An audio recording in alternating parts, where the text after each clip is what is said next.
Para quienes nos escuchan hoy, que reciban una hermosa bendición divina para su día y para toda la semana que tienen por delante.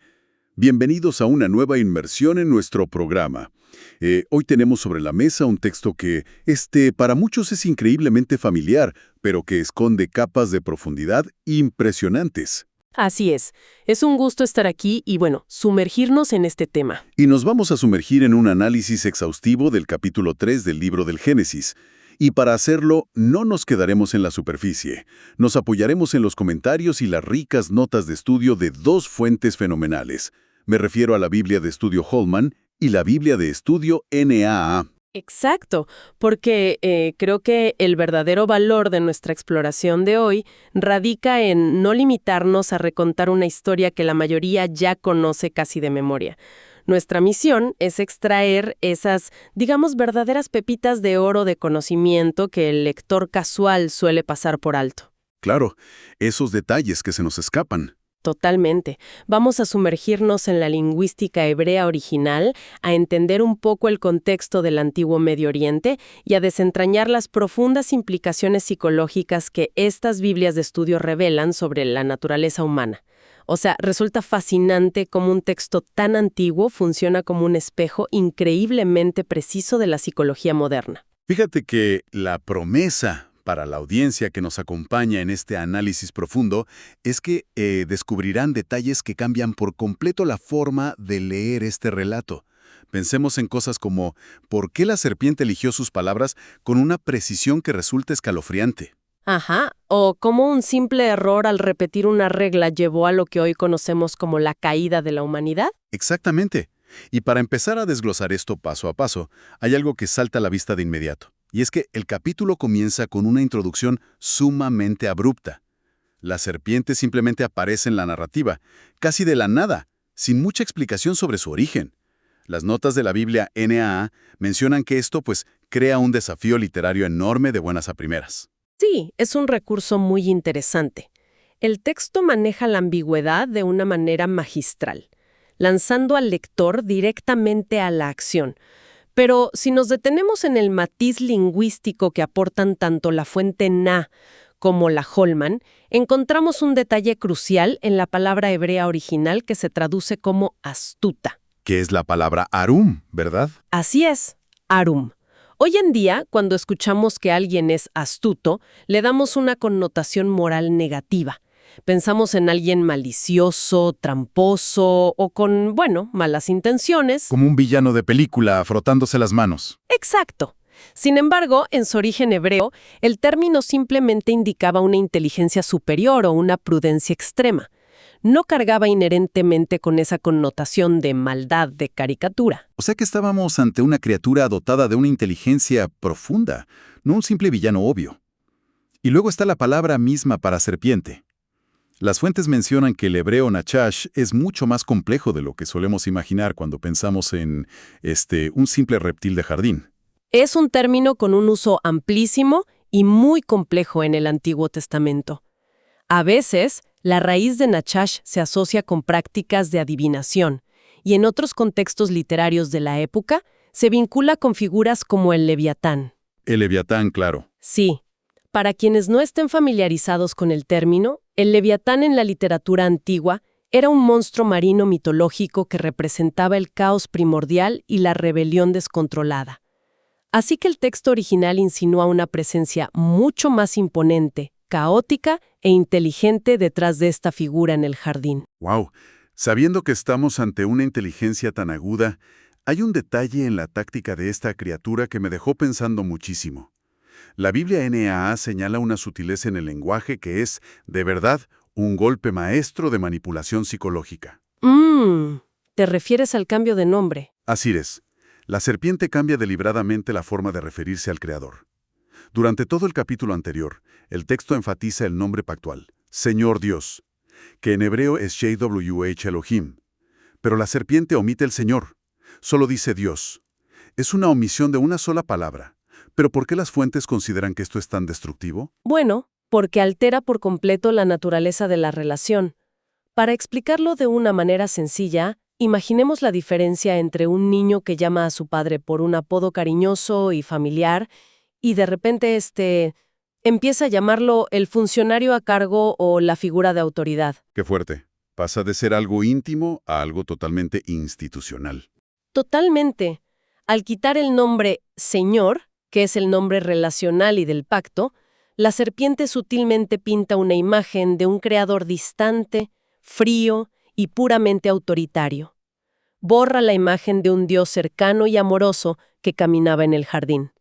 Y esa simple omisión planta la semilla de la duda, hace que la pareja empiece a cuestionar si este ser supremo realmente tiene los mejores intereses de ellos en mente. Es una táctica de desconexión emocional brillante. Y luego viene la respuesta de la mujer, que es donde todo empieza a desmoronarse por un detalle minúsculo. Al recitar la orden de Dios, de no comer del árbol, ella añade palabras. Dice, ni tocarle, para que no muráis. Sí, ese detalle es clave. Y buscando en los registros del capítulo anterior, la orden original documentada no decía absolutamente nada de no tocar el fruto. ¿De dónde sale esa prohibición extra? Pues las notas de la Biblia Holman ofrecen un análisis profundo sobre este fenómeno tan humano. Plantean un par de escenarios plausibles. Por un lado, tal vez Adán, al ser quien recibió la instrucción original y luego transmitirle la regla a su esposa, le añadió el ni lo toques, como una especie de barrera de protección excesiva. Como una forma de decir, ni te acerques a eso por si acaso. Exactamente. Por otro lado, tal vez ella misma exageró la orden en su propia mente al sentirse presionada o, digamos, confundida por el interrogatorio de la serpiente. Sea quien sea que haya añadido esa regla, el resultado es que presentaron a Dios como alguien excesivamente restrictivo, alguien que no te deja ni rozar las cosas. Y la serpiente aprovecha esa confusión a su favor de una manera que resulta casi cruel en su efectividad. Y la Holman sugiere algo que parece sacado de un thriller psicológico. Si la mujer pensaba que el simple hecho de tocar el fruto era mortal, imaginemos la escena física. Ella extiende la mano, roza la cáscara del fruto. Y no pasa nada. Exacto. No cae fulminada. Es increíble. Y ese es el punto de quiebre absoluto. Al ver que esa regla, o al menos su versión distorsionada de la regla, no se cumplió de inmediato, la ilusión de peligro inminente se desmoronó. Fue engañada por completo por su propia exageración. Claro. Al no morir al tocarlo, piensa que tampoco morirá al comerlo. Así es. La serpiente encontró entonces la físula perfecta en su razonamiento para afirmar rotundamente: no morirán. En ese instante de supervivencia comprobada al tacto, la mujer llegó a la conclusión lógica, aunque errónea, de que Dios les había mentido. Lo cual nos lleva a la ironía más grande y trágica de todo este relato. Algo que la Biblia NA subraya de una manera brillante. La serpiente les lanza la gran promesa. El gran premio. Serán como Dios, sabiendo el bien y el mal. Pero ellos ya eran como Dios. Exacto. Es una ironía dolorosa. Habían sido creados a su imagen y semejanza, y ya se les había otorgado el dominio sobre toda la creación terrenal. Y renunciaron a su estatus legítimo, persiguiendo una ilusión. Tenían autoridad sobre todos los animales del jardín, lo que por definición incluía a la serpiente. Y sin embargo tiraron esa autoridad por la borda para someterse a la voz y dirección de un animal salvaje. Es una regresión total en el orden natural. Querían ascender a un trono para el cual ya habían sido designados. Así es. Y entonces la tragedia se consuma y comen del fruto. Las dos Biblias de estudio son muy claras sobre el despertar inmediato que experimentaron. O sea, la serpiente no mintió en el sentido físico. Sus ojos, en efecto, se abrieron. Pero el resultado estuvo muy lejos de la gloria divina que esperaban. Porque en lugar de adquirir un poder supremo o una sabiduría iluminadora, el conocimiento que obtuvieron se manifestó casi exclusivamente como vergüenza y terror. El texto señala que se dieron cuenta de que estaban desnudos. Ajá. Y las notas de Holman son muy incisivas aquí. Este nuevo conocimiento trajo consigo un abrumador sentido de insuficiencia humana, vulnerabilidad y culpa.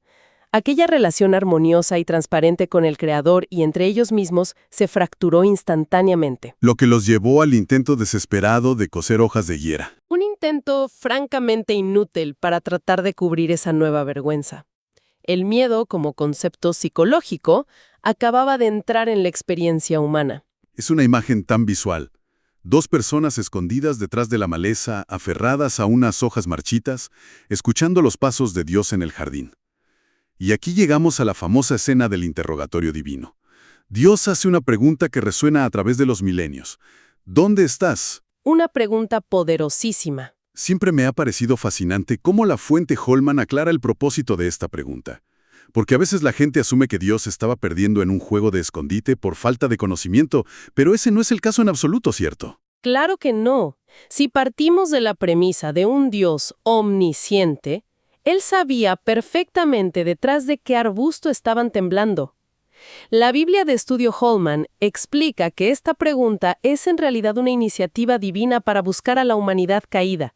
Es una oportunidad pedagógica. Oportunidad pedagógica, me gusta ese término. Sí, porque se le da a Adán el espacio y el tiempo para que salga de su escondite por voluntad propia, enfrente la realidad de su error y lo confiese abiertamente. Es, según los comentaristas, el primer acto de gracia divina en la historia. Pero la respuesta de la humanidad no fue la confesión. En lugar de aprovechar esa gracia, instauran el clásico deporte de la humanidad, uno que practicamos hasta el día de hoy, que es pasarse la pelota.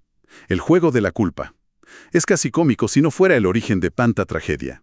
Es verdad. Dios confronta a Adán, y la reacción instintiva de Adán es señalar con el dedo. Pero la genialidad literaria del texto es que Adán hace algo mucho más oscuro que simplemente culpar a su esposa.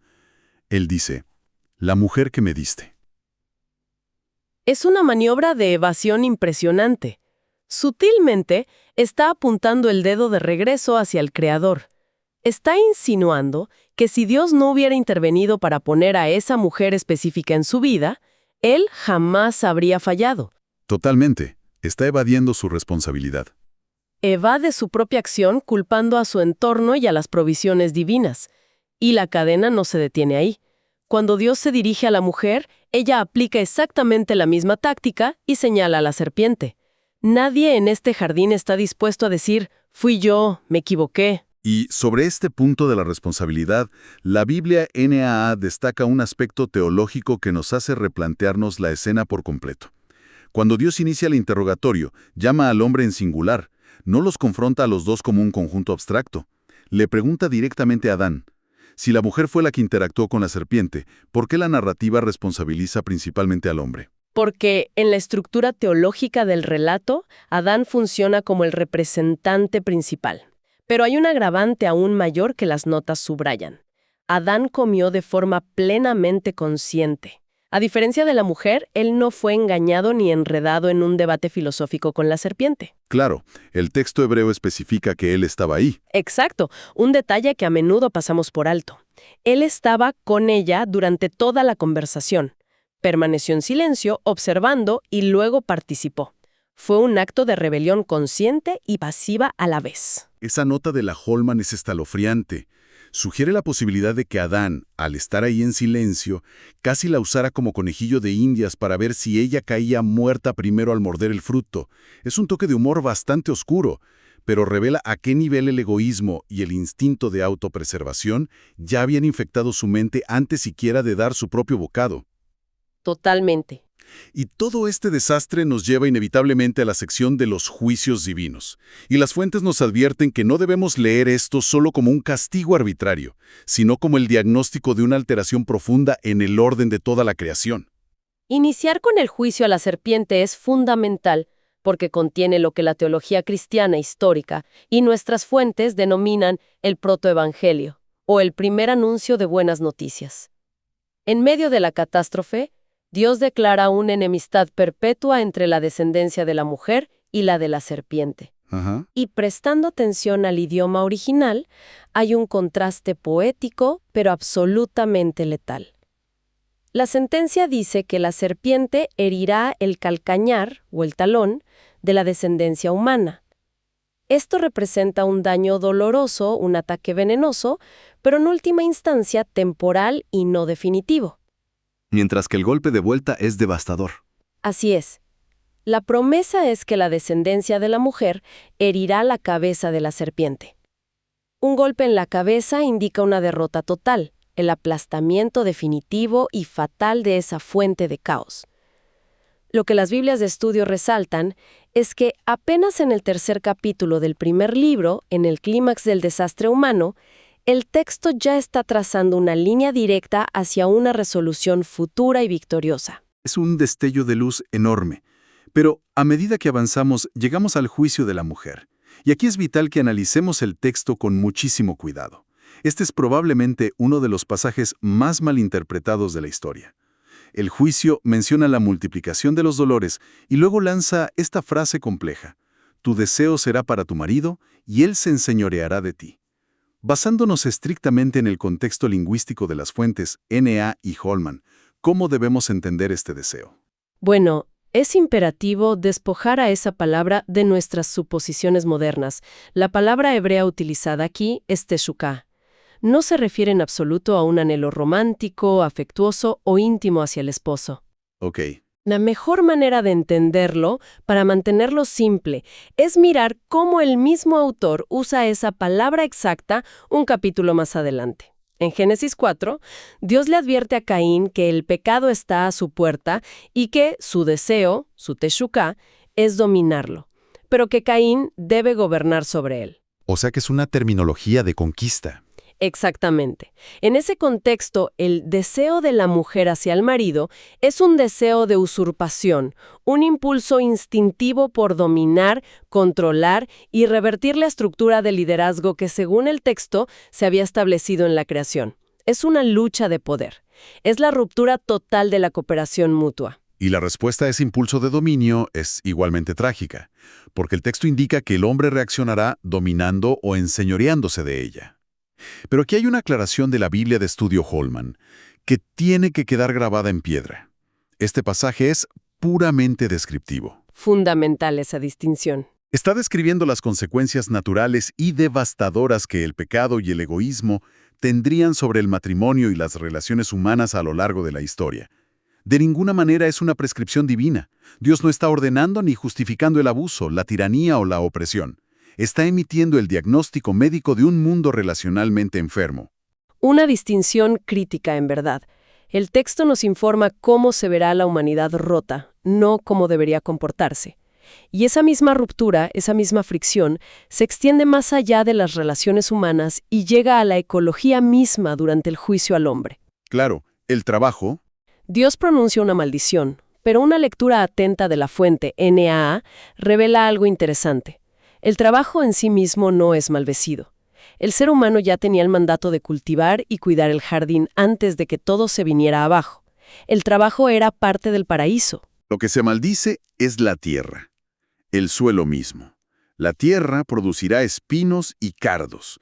Esto significa que la labor diaria, que originalmente era una colaboración fructífera y armoniosa con la naturaleza, ahora será una batalla. Así es. Estará llena de sudor, de resistencia, de fracasos y de frustración continua.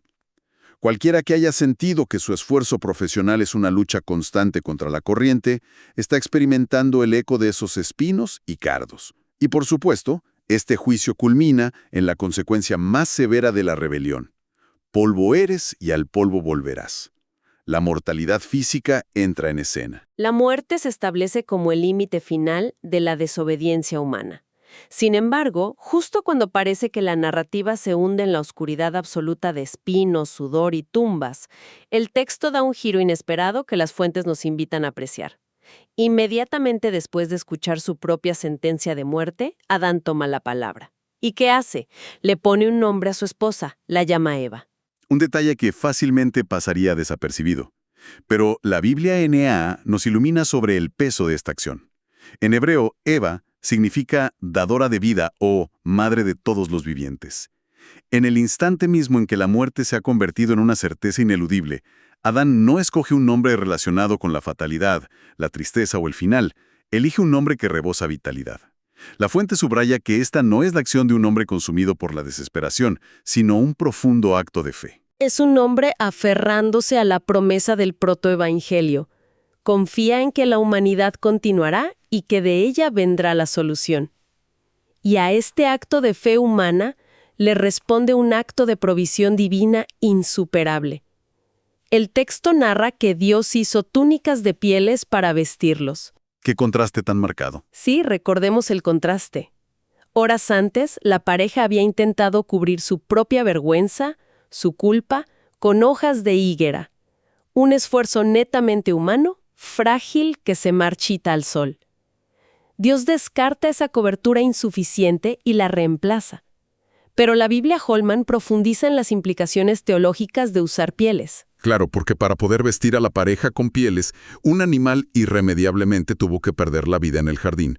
Hubo por primera vez derramamiento de sangre. Ese es el concepto central de lo que más tarde se conocerá como la expiación. Para explicarlo de forma sencilla, imaginemos una deuda masiva e impagable generada por un error catastrófico. La expiación es el principio de que el costo de ese error tiene que ser cubierto por algo de igual o mayor valor. Entiendo.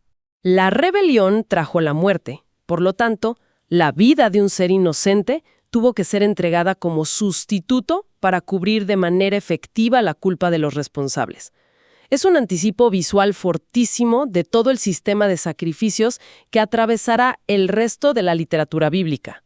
La gracia divina siempre tiene un costo enorme, pero es Dios mismo quien lo provee. Es asombroso cómo se entrelazan estos temas desde las primeras páginas. Pero incluso con esa provisión de gracia, las túnicas no cancelan el exilio. Son expulsados del Edén. Si leemos esto superficialmente, parece el castigo máximo, el portazo final de un creador enojado. Pero las notas de estudio nos invitan a darle la vuelta a esta idea y verla desde un ángulo de pura misericordia. ¿Por qué tenían que salir de ahí? El texto nos da la razón explícita. Dios los expulsa para evitar que, en su nuevo estado de corrupción, extiendan su mano, coman del árbol de la vida y vivan para siempre. Analicemos las implicaciones de eso. Sería terrible. Claro, si el ser humano hubiera comido de ese árbol, estando ya fracturado, lleno de culpa, miedo y egoísmo, habría inmortalizado su condición caída. Habrían quedado atrapados eternamente en una existencia rota sin posibilidad de redención o transformación. Por lo tanto, bloquear el acceso al árbol no fue un acto de venganza, fue una intervención de gracia preventiva para no condenarlos a un infierno eterno en la tierra. Les impidió arruinarse de forma irreversible. Cambia totalmente la perspectiva de la expulsión. Y la geografía a la que son enviados también carga con un mensaje simbólico potente. La Biblia NA hace hincapié en que son desterrados hacia el oriente, al este del jardín. Un patrón que veremos mucho. Así es, a lo largo del libro del Génesis, este movimiento hacia el oriente se convierte en un patrón literario que siempre simboliza un alejamiento de la presencia benévola de Dios. Es la misma dirección que tomará Caín más adelante y la misma ruta que llevará a la construcción de Babilonia.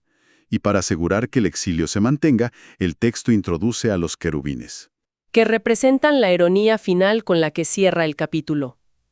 Si regresamos al capítulo 2, a Adán se le había asignado una tarea sagrada: cultivar y guardar el jardín. La palabra hebrea para guardar es shamar, que implica proteger un espacio sagrado. Adán fracasó rotundamente en esa función al permitir la influencia del caos y la rebelión. Ahora, al final del capítulo 3, esa misma palabra, shamar, reaparece. Pero esta vez se usa para describir la nueva función de los querubines y de la espada llameante.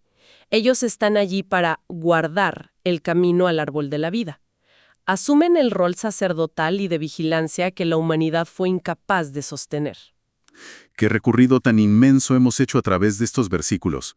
Al reflexionar sobre toda la información que hemos extraído de estas dos fuentes, resulta imposible para la audiencia no ver cómo este texto ancestral sirve como un diagnóstico milimétrico de la condición humana actual. Definitivamente. Pensemos en nuestro día a día. En la oficina, en casa, en las noticias. Esa tendencia casi refleja que tenemos de retorcer las reglas y encontrar vacíos legales para justificar lo que queremos hacer. Esa reacción inmediata de escondernos, ya sea física, emocional o digitalmente, cuando sabemos que nuestro desempeño ha fallado. Y el impulso constante de evadir responsabilidades. Exactamente. El automatismo de señalar al compañero de trabajo, al sistema o a las circunstancias en lugar de decir, asumo las consecuencias de mis actos. E incluso esa profunda sensación de desgaste y frustración que a veces nos abruma en nuestras profesiones, sintiendo que por cada paso que avanzamos surgen dos problemas nuevos, como espinos en la tierra. Así es. Todo esto, que consideramos tan moderno, es en realidad un eco de la psicología humana que se fracturó en aquel jardín. Es un reporte del estado de las cosas. Todo lo que hemos desglosado nos muestra el mapa de una pérdida monumental y de un mundo que perdió su eje. Pero el detalle final del capítulo señala hacia una realidad intrigante. El camino de regreso a ese estado ideal, de retorno al árbol de la vida y a esa comunión ininterrumpida con el Creador, no fue destruido ni borrado del mapa. Es cierto, solo quedó custodiado. Simplemente quedó bloqueado. Quedó custodiado por entidades celestiales y por una espada en llamas que se movía en todas direcciones para evitar el paso. Es una imagen final verdaderamente imponente.